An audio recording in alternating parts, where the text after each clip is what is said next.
Kombes Agus Nurpatria, salah satu tersangka obstruction of justice dalam penanganan kasus Brigadir J, dinyatakan ikut melakukan permufakatan untuk menghalangi penyidikan obstruction of justice.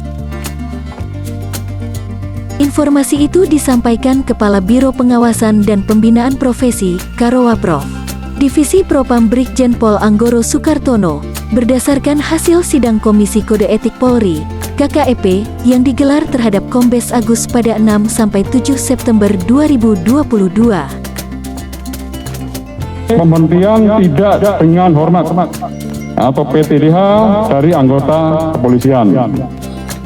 Setelah dibacakan putusan oleh Hakim Komisi Sidang Kode Etik, terbukti secara sah dan meyakinkan melanggar 1. Pasal 13 ayat 1 PPRI nomor 1 tahun 2003 tentang pemberhentian anggota Polri, junto pasal 5 ayat 1 huruf C Perpol nomor 7 tahun 2022 tentang Kode Etik Profesi dan Komisi Kode Etik Polri yang berbunyi, anggota Kepolisian Negara Republik Indonesia dapat diberhentikan tidak dengan hormat dari Dinas Kepolisian Negara Republik Indonesia karena melanggar sumpah janji anggota Kepolisian Negara Republik Indonesia, sumpah janji jabatan, dan atau Kode Etik Profesi Kepolisian Negara Republik Indonesia. Junto, setiap pejabat Polri dalam etika kelembagaan wajib menjalankan tugas, wewenang, dan tanggung jawab secara profesional. Dari hasil keputusan sidang pada hari ini, ya, dengan pelanggar KBP ANP, pasal yang dilanggar kembali saya sampaikan kepada teman-teman, yaitu pasal 13 ayat 1 PP RI nomor 1 tahun 2003 tentang pemberhentian anggota Polri, junto pasal 5 ayat 1 huruf C, pasal 8 huruf C angka 1, kemudian pasal 10 ayat 1 huruf D, dan pasal 10 ayat 1 huruf F Peraturan Kepolisian nomor 7 tahun 2022 tentang Kode Etik Profesi dan Komisi Kode Etik Polri. Perannya, satu tambahan lagi dari Pak Karowa Prof, adalah permufakatan, yaitu melakukan penghalang-halangan penyidikan, tutur Kepala Divisi Humas Polri, Irjen Dedi Prasetyo mengungkapkan di Gedung TNCC, Mabes Polri, Jakarta, Rabu, tanggal 7 September tahun 2022. Menurut Dedi, permufakatan itu dilakukan Kombes Agus bersama dengan 6 tersangka lain dalam kasus obstruction of justice, termasuk mantan Kepala Divisi Profesi dan Pengamanan, Propam, Irjen Ferdi Sambo. Dedi mengatakan, Kombes Agus juga terbukti merusak CCTV yang ada di pos Satpam, dekat rumah dinas Ferdi Sambo, Duren 3, Jakarta. Adapun Brigadir J meninggal dunia akibat tembakan di rumah dinas Ferdi Sambo pada tanggal 8 Juli tahun 2022. Selain itu, Kombes Agus terbukti melakukan tindakan tidak profesional di dalam melaksanakan olah TKP terkait kasus Brigadir J, jadi ada 3, semuanya dibuktikan dalam fakta persidangan, kata Dedi. Diketahui, ke-6 tersangka selain Kombes Agus dalam kasus obstruction of justice, yakni Ferdi Sambo, mantan Karo Paminal Propam, Brigjen Hendra Kurniawan. Kemudian, mantan Wakaden Bero Paminal Div Propam Polri AKBP Arif Rahman, mantan Kasubag Riksa Bangga Etika Rowa Prof Div Propam Polri, Kompol Baikuni Wibowo. Lalu, mantan Kasubag Gaudit Baga Ketika Rowa Prof Divisi Propam Polri, Kompol Cuk Putranto, serta mantan Kasubnit I Subdit 3 di Tipidum Bareskrim Polri, AKP Irfan Widianto.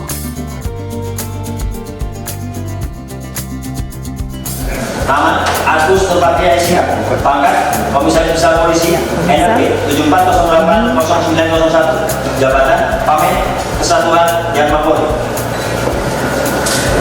A. Terbukti secara sah dan meyakinkan melanggar 1. Pasal 13 ayat 1 PPRI nomor 1 tahun 2003 tentang pemberhentian anggota Polri, junto pasal 5 ayat 1 huruf C Perpol nomor 7 tahun 2022 tentang Kode Etik Profesi dan Komisi Kode Etik Polri yang berbunyi, anggota Kepolisian Negara Republik Indonesia dapat diberhentikan 3 dengan hormat dari Dinas Kepolisian Negara Republik Indonesia karena melanggar sumpah janji anggota Kepolisian Negara Republik Indonesia, sumpah janji jabatan, dan atau kode etik profesi Kepolisian Negara Republik Indonesia.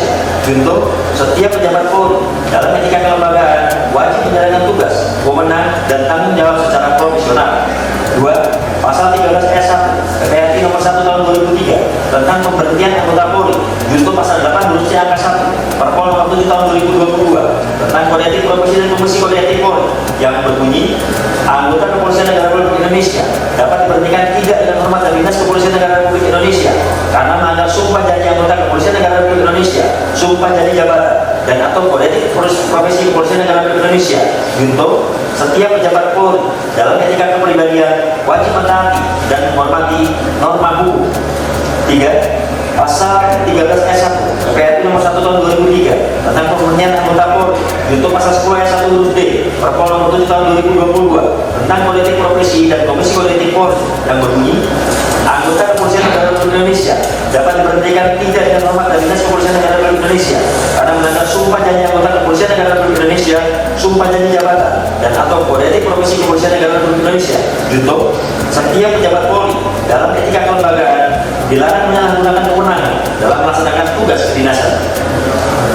4. Pasal 13 ayat 1 PPRI nomor 1 tahun 2003 tentang pemberhentian anggota Polri, junto pasal 10 ayat 1 huruf F Perpol nomor 7 tahun 2022 tentang kode etik profesi dan komisi kode etik Polri yang berbunyi, anggota Kepolisian Negara Republik Indonesia dapat diberhentikan 3 dengan hormat dari Dinas Kepolisian Negara Republik Indonesia karena melanggar sumpah janji anggota Kepolisian Negara Republik Indonesia, sumpah janji jabatan, dan atau kode etik profesi Kepolisian Negara Republik Indonesia.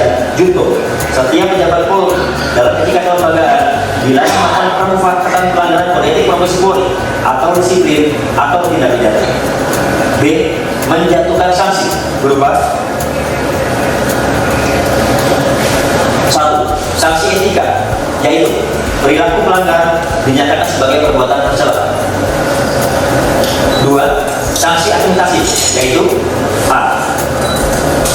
Penempatan dalam tempat khusus selama 28 hari dari tanggal 9 Agustus sampai dengan 7 September 2022 di rutan Kominfo Polri, dan penempatan dalam tempat khusus tersebut telah dijalani oleh pelanggar. B. Pemberhentian tidak dengan hormat sebagai anggota Polri.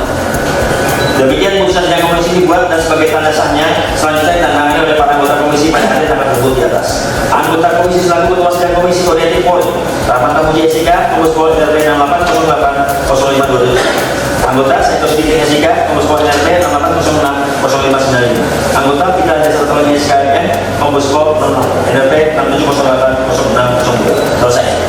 Silakan saudara. Sidang kode etik dengan pelanggar KBP ANP yang digelar 2 hari ya rekan-rekan. Dari yang kemarin kita sudah melakukan sidang dari mulai jam 10 sampai kurang lebih jam 11 lebih lah, 13 jam. Kemudian hari ini kita mulai lagi ya pelaksanaan sidang dari jam 13.00 sampai dengan 17.29 atau 17.30 lah. Artinya bahwa sidang ini juga berjalan hampir 18 jam. Ya, kenapa cukup panjang? Karena memang saksi yang dimintain keterangan oleh hakim komisi ini sebanyak 14 orang. 13 hadir secara langsung dan 1 orang Brigjen HK secara virtual dari Makobrimob. Ya, kemudian juga pendalaman dari berbagai macam alat bukti dan mendalami juga fakta persidangan, maka waktu yang dibutuhkan untuk memutuskan juga sangat panjang. Ya, mungkin ada pertanyaan dari teman-teman media, kenapa ditunda? Ya, kita berikan kesempatan lah kepada hakim komisi ini, karena hakim komisi ini bekerjanya cukup maraton ya. Dari mulai kemarin terus, ya ini juga masih akan berlanjut dengan sidang-sidang kode etik yang lain. Bahkan dari hasil keputusan sidang pada hari ini, ya, dengan pelanggar KBP ANP, pasal yang dilanggar kembali saya sampaikan kepada teman-teman, yaitu pasal 13 ayat 1 PP RI nomor 1 tahun 2003 tentang pemberhentian anggota Polri, yaitu pasal 5 ayat 1 huruf C, pasal 8 huruf C angka 1, kemudian pasal 10 ayat 1 huruf D, dan pasal 10 ayat 1 huruf F Peraturan Kepolisian nomor 7 tahun 2022 tentang kode etik profesi dan Komisi Kode Etik Polri.